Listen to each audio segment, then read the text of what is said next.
Assalamualaikum warahmatullahi wabarakatuh. Oke, kita berjumpa lagi pada mata kuliah antropologi. Kemarin kita selesai pada pembahasan tentang konsep dasar masyarakat. Yang sebelumnya kita sudah paham tentang konsep dasar ilmu antropologi itu seperti apa. Kita sudah bahas juga objek kajian antropologi, sampai pada fase-fase perkembangan antropologi yang sampai pada 4 fase perkembangan. Kali ini kita akan membahas tentang dasar-dasar kebudayaan. Jadi nanti kita akan paham bagaimana posisi masyarakat dan budaya yang saling berkaitan. Setelah kemarin kita dalam hal masyarakat itu punya banyak relasi, punya banyak ide, punya banyak apapun yang ada dalam masyarakat, yang salah satunya unsur pokoknya adalah berhubungan dengan kebudayaan. Karena masyarakat pasti akan punya budaya, dan setiap budaya pasti dimiliki oleh masyarakat. Nah, kali ini kita akan belajar tentang dasar-dasar kebudayaan. Kita akan membahas itu. Baik.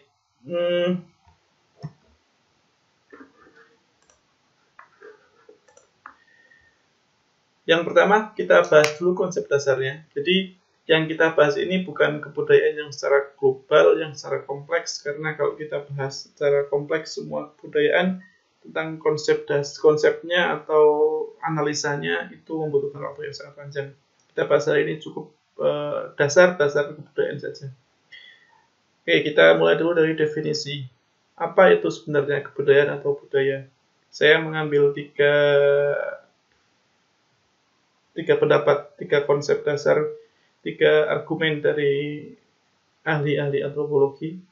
Yang pertama adalah Guntoro Nirat. Guntoro Nirat ini beliau adalah sosok pendahulu antropologi di Indonesia, seorang guru besar yang pencetusnya termasuk bisa dikatakan bapak antropologi di Indonesia. Dia mendefinisikan antropologi sebagai hasil cipta rasa karsa manusia. Definisinya ini muncul dari bagaimana konstruksi yang dimunculkan dari pikiran manusia untuk memproduksi sesuatu. Nah, sesuatu itulah yang disebut oleh Guntoro Nirat sebagai kebudayaan. Jadi manusia itu bisa menghasilkan sesuatu. Manusia itu bisa menciptakan sesuatu. Nah, hasil ciptaan, hasil rasa, hasil karsa dari manusia itu disebut sebagai budaya. Artinya apa? Semua hal yang kalau kita merujuk ke pengertiannya Guntoro Nirat, semua hal yang berkaitan tentang hasil ciptaan manusia itu adalah berupa kebudayaan. Jadi kita tapi dalam hal ini tidak boleh berhenti pada hasil itu harus berupa benda, harus berupa benda fisik gitu. Tapi dalam hal ini kebudayaan nanti kita akan lihat ternyata tidak hanya berwujud sebagai benda, tapi ada berwujud sebagai perilaku atau aktivitas juga. Dan nanti di dalamnya kita akan juga membahas ternyata hasil cipta rasa karsa manusia ini tidak hanya benda, tetapi ada mungkin tentang bahasa, tentang pengetahuan, tentang religi, itu juga hasil konstruksi pikiran manusia. Kemudian kita kutip juga dari LinkedIn. Dia mengatakan bahwa kebudayaan ini merupakan seluruh kehidupan manusia bagian yang dianggap lebih tinggi dari manusia. Artinya, Shillington ini mengartikan kebudayaan sebagai seluruh kehidupan manusia, yang di dalam seluruh kehidupan manusia itu diartikan sebagai bagian yang dianggap lebih tinggi dari manusia. Artinya gini, entitas manusia itu berada pada tingkat yang lebih awal, tingkat yang lebih rendah. Nah, seluruh kehidupan manusia ini menjadi sebuah ruang yang berbeda daripada wujud manusia itu sendiri. Oke. Nah, kompleksitas kehidupan manusia ini oleh LinkedIn disebut sebagai kebudayaan, sebagai culture. Jadi termasuk aktivitas, termasuk rutinitas, rutinitas, aktivitas, kemampuan berkomunikasi, konflik sosial, semua hal yang itu ada kaitannya dengan manusia, yang itu adalah seluruh kehidupan, menyangkut semua kehidupan manusia, itu adalah sebagai kebudayaan. Yang ini posisinya lebih tinggi dari manusia itu sendiri.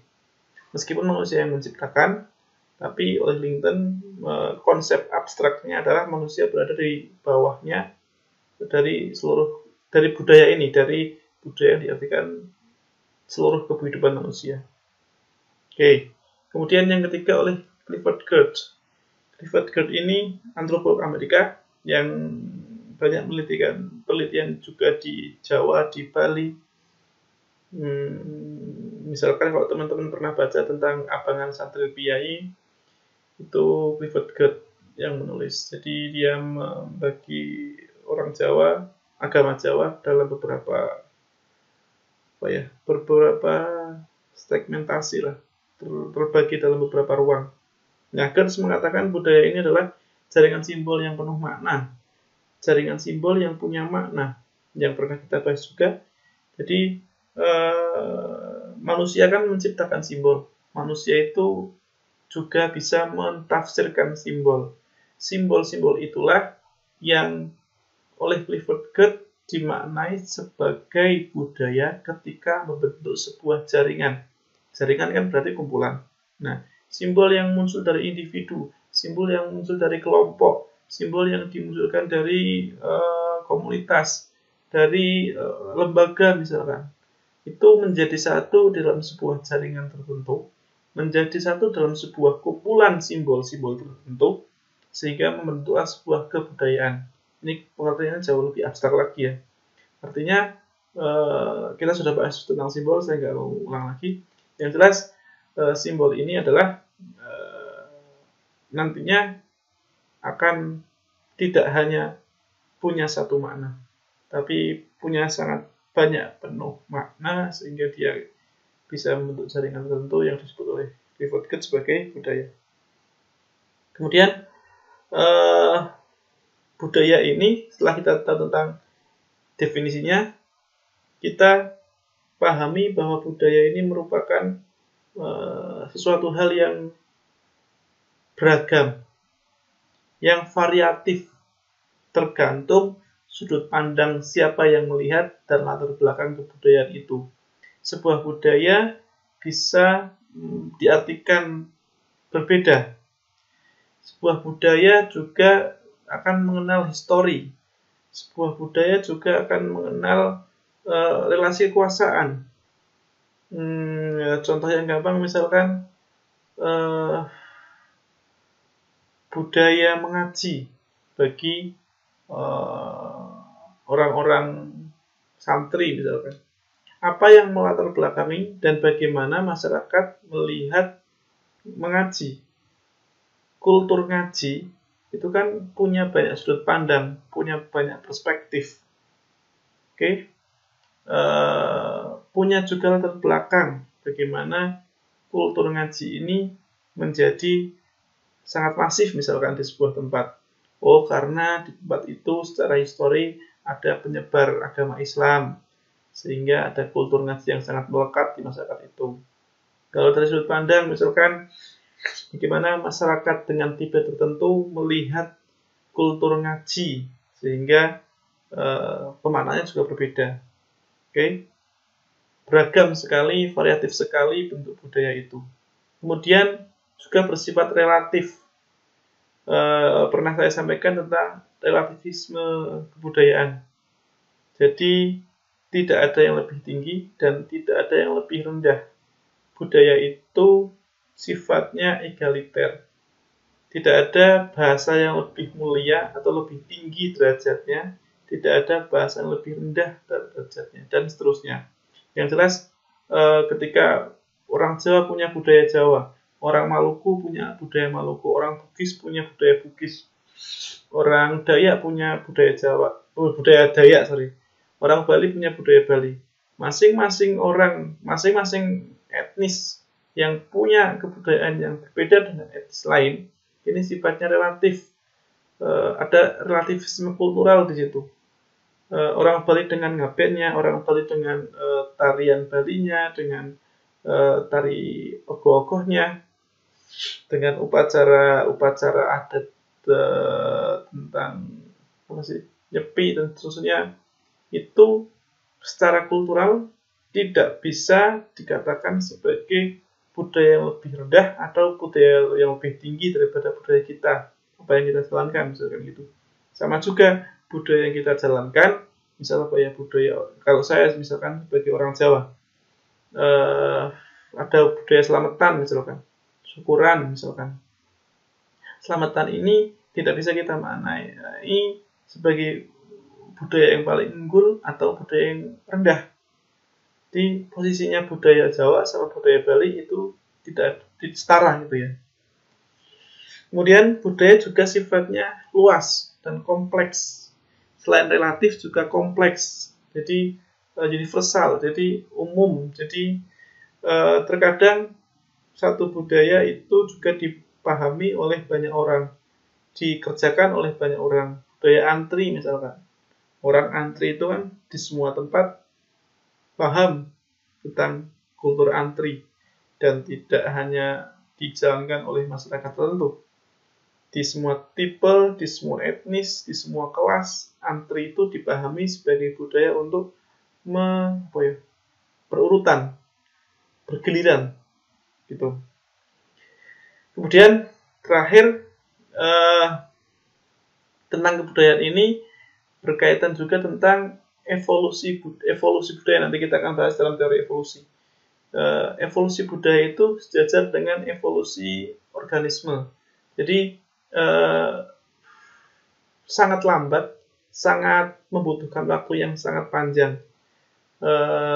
Organisme itu kan berevolusi menjadi makhluk yang berbeda, menjadi wujud yang berbeda, itu kan juga membutuhkan waktu yang sangat panjang sekali ya.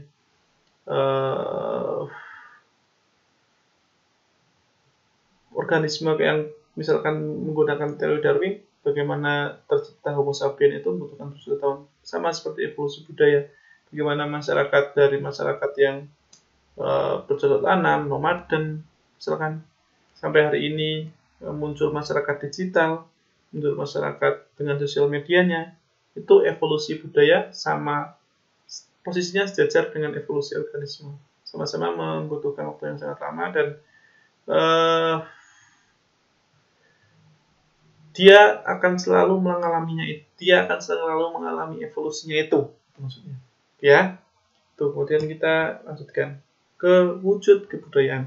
Nanti ada dua hal yang akan kita bahas, wujud budaya dan unsur budaya. Wujud budaya itu berarti kalau wujud itu kan ada. Wujud itu nampak, wujud itu bisa diamati, bisa dilihat dan konkret. Oke. Wujud budaya yang pertama adalah ide. Jadi ada tiga wujud budaya. Yang pertama adalah ide, yang kedua perilaku atau aktivitas, yang ketiga artefak atau benda. Nah, yang pertama kita bahas tentang ide dulu. Ide atau gagasan atau pemikiran atau konsep yang muncul dari pikiran manusia bisa berupa nilai sosial, bisa berupa norma sosial, bisa berupa aturan-aturan yang lebih sifatnya abstrak. Jadi ide itu sudah dikatakan sebagai wujud budaya. Nah, wujud budaya yang pertama kali memang berasal dari ide, kan gitu ya. Pikiran dia muncul dari gagasan, muncul dari nilai yang abstrak. Ini kalau ngomong tentang ide sih, pikiran itu ya. Ingat kata Pramudian Ratul, seorang terpelajar harus adil sejak dalam berpikir. Tapi itu nggak ada hubungannya. Oke, itu cuma intermezzo. Ide ini muncul sebagai sebuah gagasan awal untuk orang melakukan tindakannya lebih, untuk diwujudkan dalam tindakan, untuk diwujudkan dalam hal benda misalkan gitu. Oke. Nah, ini merupakan inti kebudayaan, core of the culture. Sehingga semua hal dalam kehidupan manusia, semua hal dalam rutinitas manusia, semua hal dalam rutinitas masyarakat itu dikendalikan oleh pikiran, dikendalikan oleh ide atau gagasan. Sehingga ini meskipun sifatnya abstrak, meskipun bentuknya itu abstrak, ini disebut sebagai wujud kebudayaan karena dia mengawali semua kehidupan yang ada di manusia, semua kehidupan yang ada di masyarakat. Oke. Manusia sebagai makhluk budaya memiliki kemampuan untuk berpikir dan mengabstraksikan sesuatu serta membayangkan sesuatu itu untuk pada saatnya dilahirkan dalam realitas. Seperti yang saya katakan tadi, manusia ini adalah sesosok makhluk kultural yang punya akal, yang punya otak untuk berpikir. Jadi gampang lah misalkan kalau naik motor, naik kendaraan, motor atau mobil, kita tahu motor lah yang gampang. Naik motor itu kan kultur juga dalam bentuk aktivitas. Nanti kita bahas lain. Kemampuan berpikir dan mengabstraksikan sesuatunya itu ditunjukkan ketika orang naik motor itu harus diawali menekan tombol starter ya kalau istilah kita lah ya, atau di sela bahasa Indonesia, di sela bahasa Jawa, di sela bahasa Indonesia dipanggil pakai kaki itulah ya, dipancal. Nah, ada pengetahuan itu. Kalau bensinnya habis harus diisi. Bahan bakar itu adalah untuk mengisi kekuatan tenaga si motor. Dalam hal motor, kalau malam itu ada lampu yang berfungsi untuk nyala, untuk untuk menerangi jalan, harus pakai pelindung helm dan seterusnya lah banyak. Nah, itu kan kemampuan dari abstraksinya dulu, bahwa seseorang bisa naik motor, ada kendaraan yang bisa digunakan untuk membantu aktivitas manusia, itu adalah aktivitasnya. Orang sebelum itu orang mengabstraksikannya dulu dalam pikiran. Oke? Nah, itu dibayangkan, diimajinasikan, dipikirkan, yang kemudian ditranslatekan, diterjemahkan untuk menjadi untuk menjadi sebuah aktivitas tertentu. Oke, itu disebut sebagai wujud kebudayaan yang pertama. Wujud kebudayaan atau ini yang contohnya lah. Saya lupa ada slide ini. Contohnya adalah bagaimana misalkan budaya Jawa itu punya nilai kolektif dalam rangka hidup bersama. Ya mungkin kalau ini sudah jarang digunakan sih ya. Orang sing penting kumpul. Kalau sekarang kumpul sing penting mangan. Jadi ini klasik ya, semacam idiom, semacam pikiran manusia Jawa, orang Jawa yang mengatakan, yang menginginkan bahwa apapun kondisinya, yang penting kita bisa bersama. Entah kondisinya ekonominya lagi terpuruk atau lagi naik, entah kondisi konflik atau enggak, yang penting kita bisa berkumpul, kita bisa bersatu untuk tujuan tertentu, begitu. Misalkan lagi ada budaya, ide, gagasannya orang Minang yang menganjurkan, bahkan menyuruh, meminta, menyuruh, memberitakan pada sanak keluarga, terutama misalkan keluarga inti, untuk melakukan perantau. Akhirnya hasilnya kita lihat bahwa orang Minang di mana-mana punya warung, punya usaha. Pokoknya kalau ada perempatan yang strategis saja, pasti di situ ada warung makan Padang. Nah, itu ciri-ciri sebuah kebudayaan yang bisa kita lihat secara konkret, yang diawali dari ide, bahwa ide itu muncul di orang Minang, kulturnya ya merantau, gitu. Nah, mau nggak mau, perantau-perantau orang Padang itu yang pada umumnya akhirnya punya ilmu, punya ide, punya pengetahuan tentang pembuatan atau pendirian dari warung makan Padang. Kemudian perilaku atau aktivitas. Uh, ini adalah wujud kebudayaan setelah ide tadi. Ini aktivitas ini merupakan bagian terpenting dalam sistem sosial. Ini lebih gampang untuk dilihat, lebih mudah untuk bisa dilihat, dicermati, diamati karena sifatnya empiris. Maka dari itu sifatnya empiris. Jadi sistem sosial yang terbentuk itu kan nanti kalau dalam sosiologi itu sistem sosial dijalankan oleh status dan peran sosial individu atau kelompok gitu ya. Sistem sosial ini untuk menjalankan peran itu kan butuh perilaku, butuh aktivitas. Entah aktivitasnya menyesuaikan peran, entah aktivitasnya menjalankan peran, atau aktivitas itu tidak menjalankan perannya. Artinya gini, standar peran ini berbicara lain ya, berbicara lebih lanjut, peran yang diberikan oleh masyarakat kepada individu itu kan karena dia punya status tertentu, statusnya sebagai pemimpin desa. Maka dia punya peran untuk mengkoordinasikan, memberikan pelayanan publik, dan seterusnya lah ya. Jadi itu diwujudkan lewat aktivitas.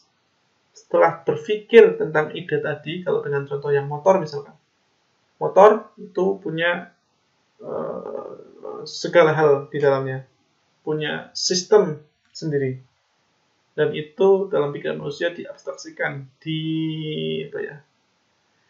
diabstraksikan, dipikirkan, diimajinasikan, kemudian muncul aktivitas untuk berkendara.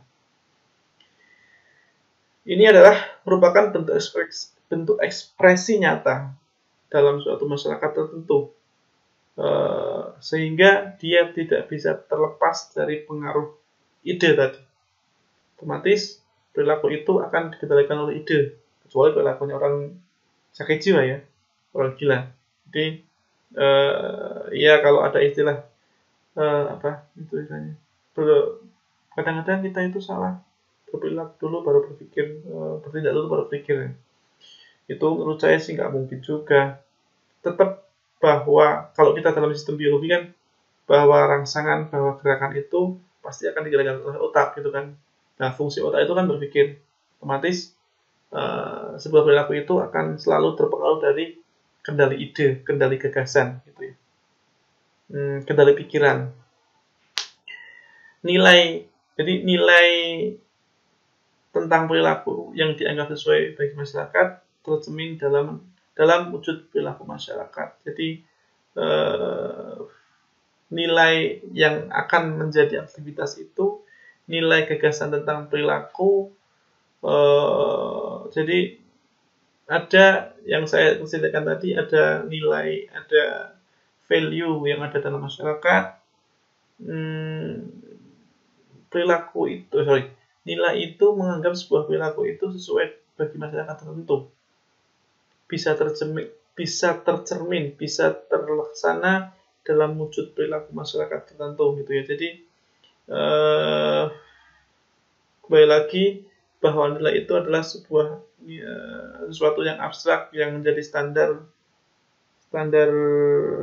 manusia, standar perilaku manusia, standar perilaku masyarakat tertentu. Saya nggak perlu menjelaskan lagi tentang nilai itu apa, nilai itu sifatnya seperti apa, itu sudah berlalu ya. Yang jelas nilai ini sifatnya abstrak untuk mengarahkan perilaku manusia, perilaku masyarakat tertentu dengan aturan-aturan tertentu. Nilai itu diarahkan untuk mencapai tujuan integrasi sosial, untuk menciptakan keteraturan sosial. Nah, sekali lagi nilai atau pemikiran tentang perilaku yang dianggap sesuai masyarakat ini berwujud dalam perilaku masyarakat. Artinya gini, perilaku masyarakat ini dianggap sebagai sesuatu yang standar, sesuatu yang normatif. Jika perilakunya itu sesuai nilai, maka itu dianggap sebagai perilaku masyarakat yang berwujud secara kultural. Dan kadang-kadang perilaku itu kan tidak sesuai nilai yang diharapkan. gitu. Oke. Kemudian ini contoh lagi dengan orang Jawa dan orang Batak misalkan. Bagaimana perilaku itu dimunculkan oleh seorang dari Jawa, dia cenderung lebih dengan intonasi yang lebih halus ya. Apalagi orang Jogja dan Solo. Tapi kalau kita konteksnya orang Jawa Timur beda lagi ya. Lebih suka dia menutup dirinya untuk tidak menunjukkan kehebatannya. Maka kebanyakan orang Jawa itu biasanya sih agak malu-malu, agak susah untuk jujur, maksudnya jujur tentang dirinya sendiri gitu kan. Merasa orang Jawa itu nggak pantas menyampaikan langsung ke orang bersangkutan, terutama saat berkonflik. Terutama ketika dia nggak suka, ketika ada sesuatu yang mengganjal, itu bagi orang Jawa sopannya, nggak baiknya adalah ditutupi, disembunyikan. Nah, kemudian perilaku yang di etnis lain, misalkan kita lihat dalam budaya Jawa, budaya Batak. Orang Batak kalau ketika kita kontekskan saat ngomong, saat berkomunikasi, mereka memiliki intonasi yang konteksnya adalah intonasi itu nadanya lebih tinggi. Nah, entah itu intonasi halus, intonasi rendah, intonasi tinggi, intonasi sopran, meso, itu sekali lagi sifatnya relatif ya. Bagi orang Batak itu nggak kasar. Bagi orang Jawa mungkin dianggap kasar, tapi bagi orang Batak itu nggak kasar. Justru kalau orang Batak dengar kita ngomong, mungkin bagi mereka nggak biasa dan aneh. Gitu. Apalagi orang Batak yang di daerah-daerah terpinggirkan misalkan gitu. Kemudian orang budaya Batak itu juga ketika ada konflik dengan orang lain langsung bisa disampaikan oleh orang Batak itu, tidak seperti orang Jawa. Kemudian wujud yang terakhir adalah wujud benda. Nah, wujud benda ini juga hasil dari pemikiran manusia untuk diwujudkan dalam sebuah benda material. Wujud yang paling sangat nyata selain tadi kalau perilaku bisa dilihat, bisa nampak. Nah, wujud yang paling nyata banget itu adalah benda. Bentuknya dapat berupa benda-benda atau bangunan yang bisa dilihat. Bentuknya dapat berbeda antar masyarakat dan bersumber pada nilai atau wujud ide dari masyarakat yang bersangkutan. Artinya apa? Misalkan dengan kultur Jawa lagi ya, yang saya tahu misalkan. Kultur Jawa itu menciptakan pakaian jarit misalkan. Nah, jarit itu muncul karena ide-ide tertentu, misalkan perempuan Jawa itu tidak boleh melangkah yang terlalu lebar, melangkah terlalu cepat gitu ya. Akhirnya muncullah jarit yang digubetkan, dipakaikan di perempuan. Tahu lah ya teman-teman untuk membayangkan itu. Nah, dia tidak bisa untuk melangkah lebih cepat karena harus alon-alon, harus pelan-pelan gitu kan. Maka muncul wujud itu dari masyarakat.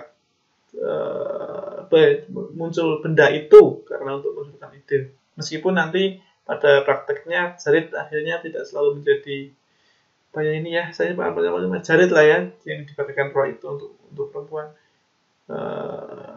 dan seterusnya. Jadi benda ini merupakan implementasi dari sebuah ide tertentu, bentuknya yang pasti ini akan sangat berbeda-beda.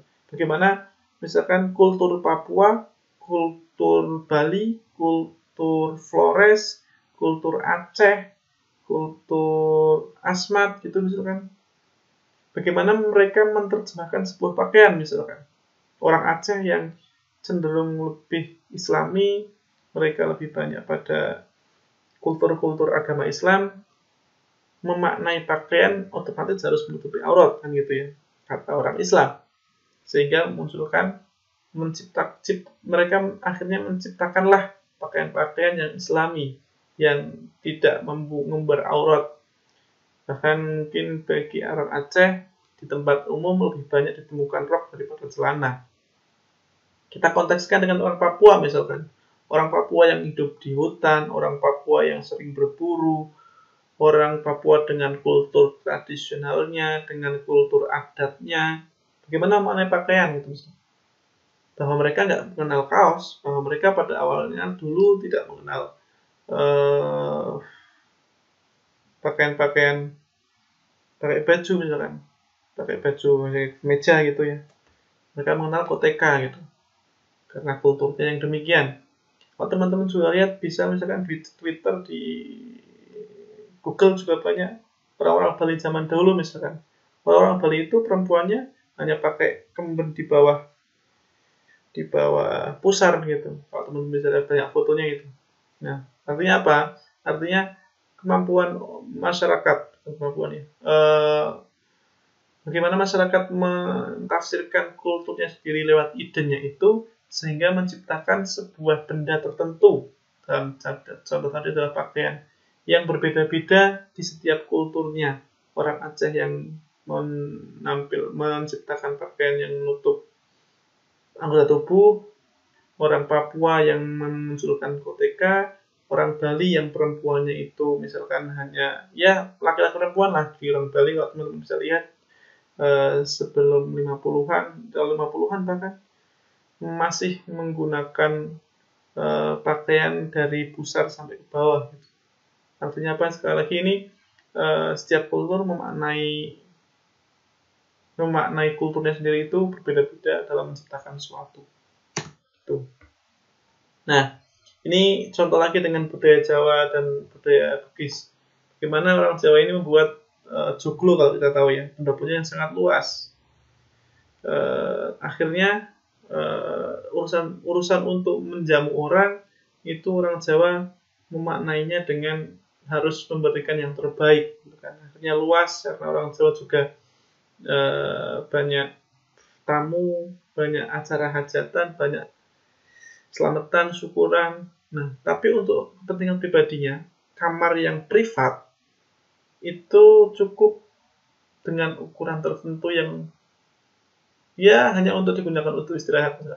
Ya misalkan kalau kita kontekskan sekarang, ternyata kamar itu tidak hanya untuk istirahat, tapi untuk belajar, untuk kerja, untuk buat konten, bahkan sekarang untuk video call. Itu perubahan pergeseran makna lagi sih tentang kamar.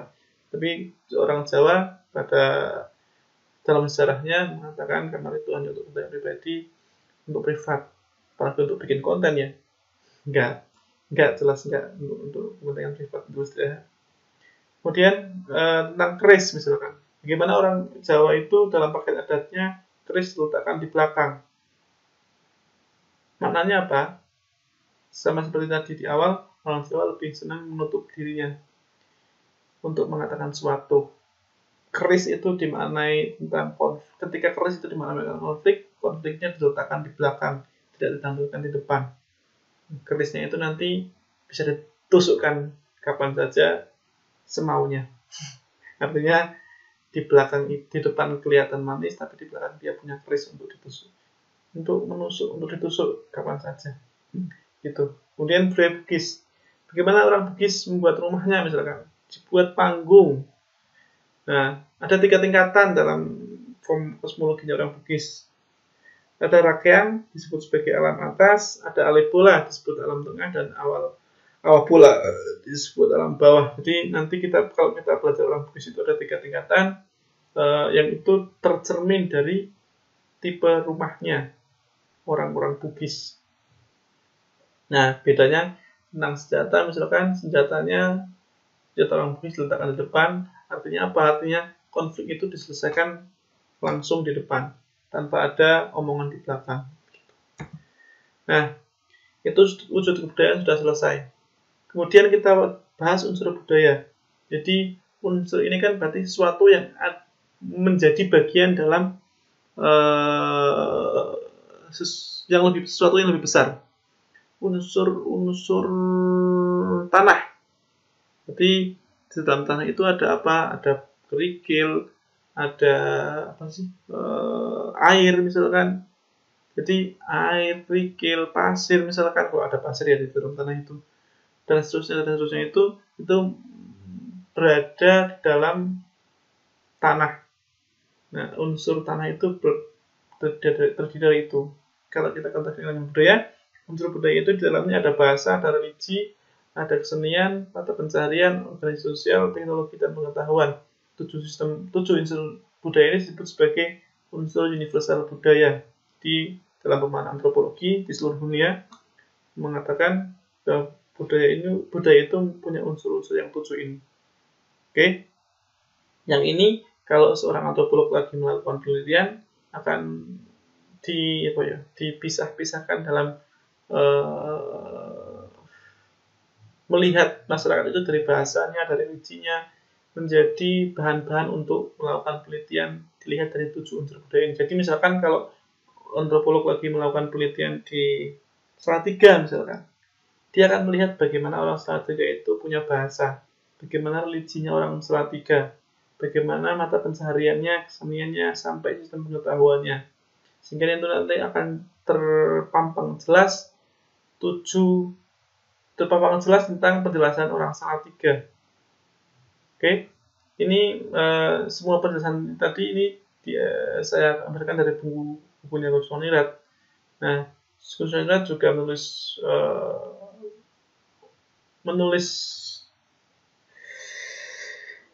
kebudayaan yang ada di Indonesia lewat 7 unsur budaya ini: bahasa, religi, mata pencaharian, kesenian, sosial, teknologi, dan sistem pengetahuan.